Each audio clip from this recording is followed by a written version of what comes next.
Assalamualaikum warahmatullahi wabarakatuh. Bagaimana kabar kalian semua, para mahasiswa yang Ibu banggakan? Kali ini dalam mata kuliah pengendalian hama terpadu, kita akan membahas topik yaitu stabilitas agroekosistem bersama Ibu Lestari Wibowo.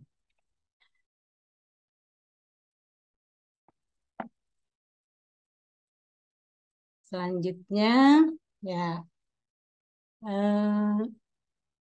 agroekosistem pengertiannya yaitu agroekosistem merupakan salah satu bentuk ekosistem binaan manusia yang dikelola semaksimal mungkin untuk memperoleh untuk memperoleh produksi pertanian dengan kualitas dan kuantitas yang sesuai kebutuhan manusia. Ini adalah pendapat dari Pedigo 1996. Komponen agroekosistem antara lain yaitu kita bisa menemukan adanya keragaman OPT, keragaman agensia hayati, keragaman komoditas yang kita usahakan, lalu adanya keragaman iklim mikro, dan juga perlakuan manusia. Dalam hal ini perlakuan petani sebagai manajer dari agroekosistemnya. Nah, kalau kita lihat jenis-jenis agroekosistem antara lain yaitu ekosistem padi sawah, ekosistem tanaman sayuran, ada pula ekosistem tanaman bunga, ada ekosistem perkotaan atau urban farming yang saat ini sedang giat banyak dikembangkan dan yang lainnya. Nah, kita lihat ini ada ekosistem padi sawah. Pada saat ini pada ekosistem padi sawah juga banyak dikembangkan tanaman refugia ya sehingga semakin memperindah agroekosistem padi sawah karena selain ada sawah yang hijau juga ada berbagai jenis tanaman refugia. Nah, ini kita lihat ada ekosistem kebun jagung. Dan ini adalah ekosistem perkebunan kelapa sawit. Masing-masing ekosistem memiliki karakteristik tersendiri. Ini kita lihat ekosistem tanaman sayuran yang ditanam secara monokultur, namun banyak pula tanaman sayuran yang ditanam secara tumpang sari atau polikultur. Nah, ini ekosistem buah ya. Di sini adalah buah pepaya dan ini adalah ekosistem bunga potong. Dalam hal ini adalah bunga sedap malam. Nah, inilah berbagai jenis ekosistem pertanian atau agroekosistem. Nah, ini yang tadi saya maksudkan ekosistem perkotaan. Ya. Urban farming yang ditanam di daerah perkotaan dengan teknik penanaman vertikultur atau ditanam dengan menggunakan polybag dan sebagainya. Sekarang kita lihat komponen ekosistem. Komponen ekosistem secara umum yaitu kita ketahui yaitu ada komponen abiotik dan komponen biotik. Komponen biotik meliputi tanah, air, sinar matahari, suhu, kelembapan, angin, topografi, dan yang lainnya. Sedangkan komponen biotik yaitu berbagai jenis tanaman, hewan, mikroorganisme yang ada di ekosistem tersebut. Nah, ekosistem biotik dan abiotik ini sangat saling mempengaruhi ya. Kita lihat di sini ada komponen abiotik dan komponen biotik. Nah, komponen biotik ini juga saling berinteraksi membentuk rantai makanan. Berbagai rantai makanan yang ada secara kompleks berinteraksi menjadi jaring-jaring makanan.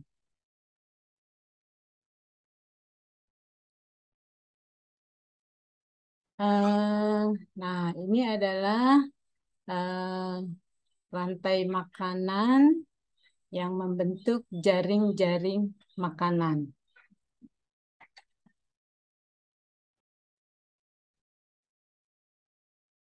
Ya,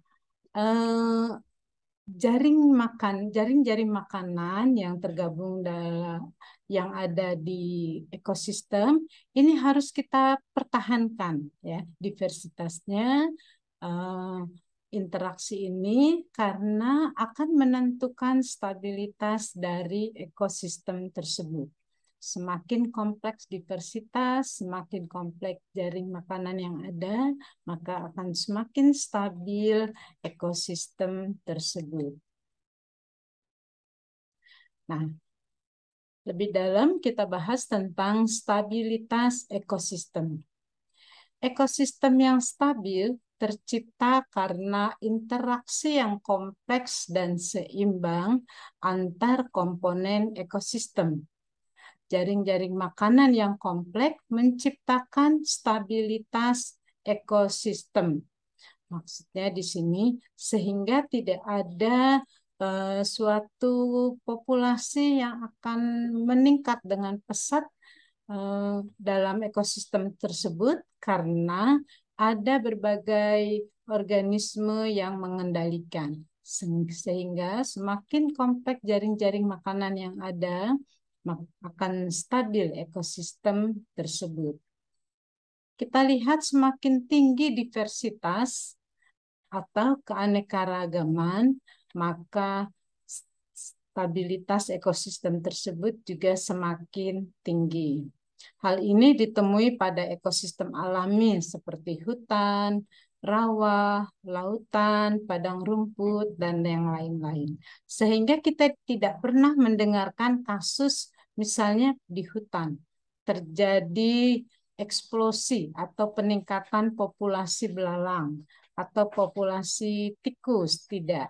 Karena adanya diversitas yang tinggi dan adanya jaring-jaring makanan yang kompleks yang ada di hutan.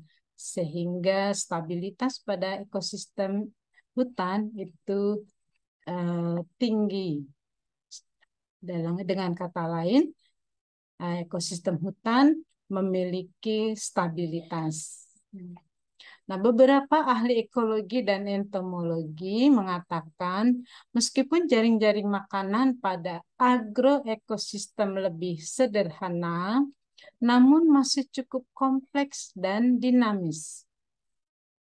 Berbagai komponen pembentuk agroekosistem mempunyai peranan antara lain sebagai produsen, misalnya tanaman, lalu adanya hewan herbivora, adanya hewan yang berperan sebagai predator, adanya parasit, polinator, dekomposer.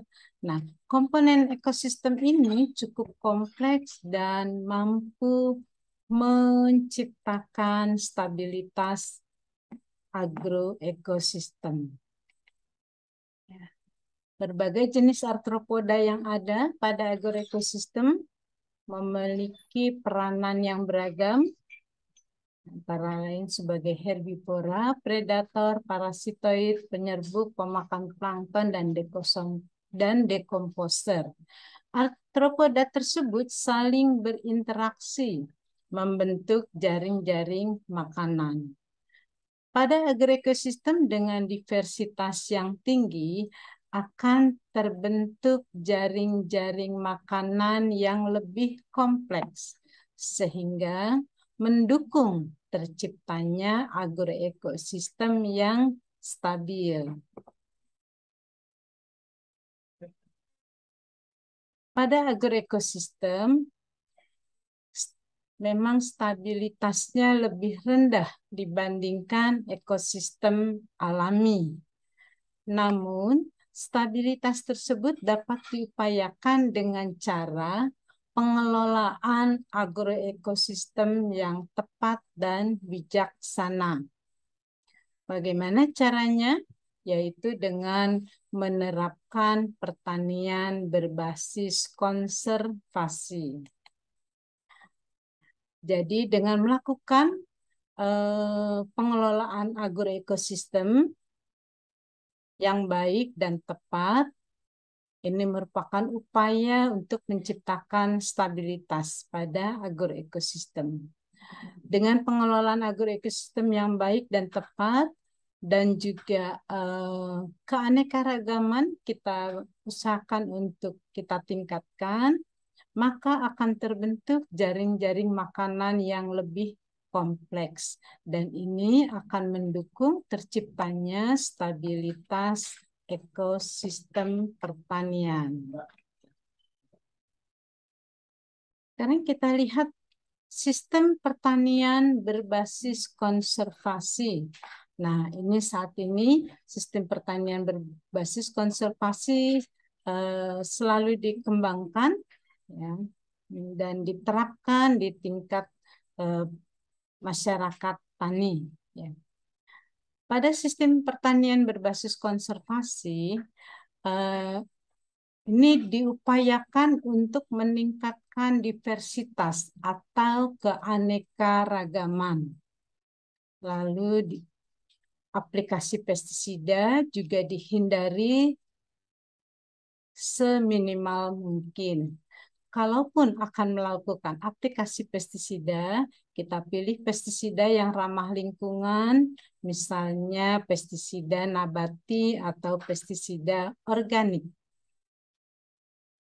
Pada sistem pertanian berbasis konservasi, pada pengendalian OPT itu diutamakan teknik pengendalian yang ramah lingkungan dan dengan menerapkan pengendalian hama secara terpadu.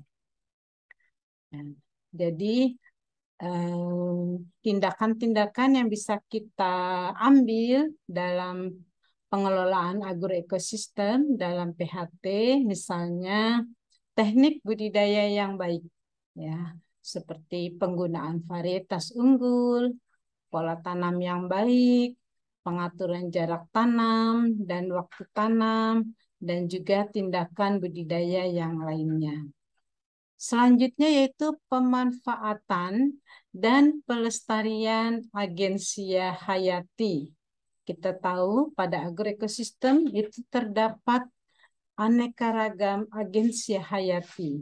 Nah, ini kita upayakan kelestariannya, kita konservasi, antara lain dengan penanaman tanaman refugia.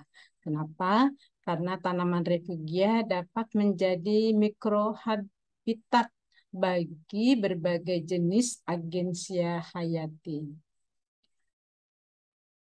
Kita juga menerapkan teknik pengendalian OPT yang ramah lingkungan. Ini yang kita yang diutamakan dalam pengelolaan agroekosistem. Dan jangan lupa melakukan konservasi pada agroekosistem. Misalnya dengan menghindari aplikasi pestisida seminimal mungkin. Nah, kita lihat ini adanya tanaman refugia yang sudah banyak ditanam pada ekosistem pertanian, bukan hanya pada tanaman padi sawah, tapi kita lihat ini ada pada tanaman bawang merah, ya, kebun bawang merah juga diselingi dengan tanaman refugia.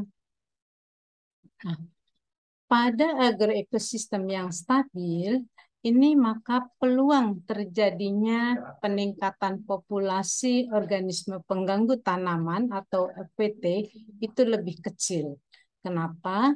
Karena banyak agensi hayati yang ada di situ yang dapat melakukan pengendalian secara hayati.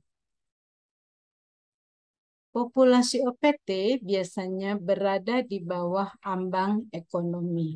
Jadi bukan berarti tidak ada sama sekali kalaupun ada, populasinya rendah, masih di bawah ambang ekonomi. Demikian materi yang Ibu sampaikan pada kesempatan kali ini. Untuk tugas kalian, Ibu berikan melalui Siakadu dan silahkan juga mengirimkan jawabannya melalui Siakadu.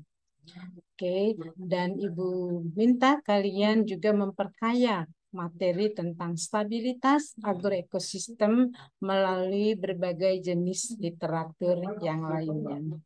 Baik, Ibu akhiri pertemuan kali ini. Terima kasih. Tetap semangat semuanya ya. Jaga kesehatan kalian selalu. Assalamualaikum warahmatullahi wabarakatuh.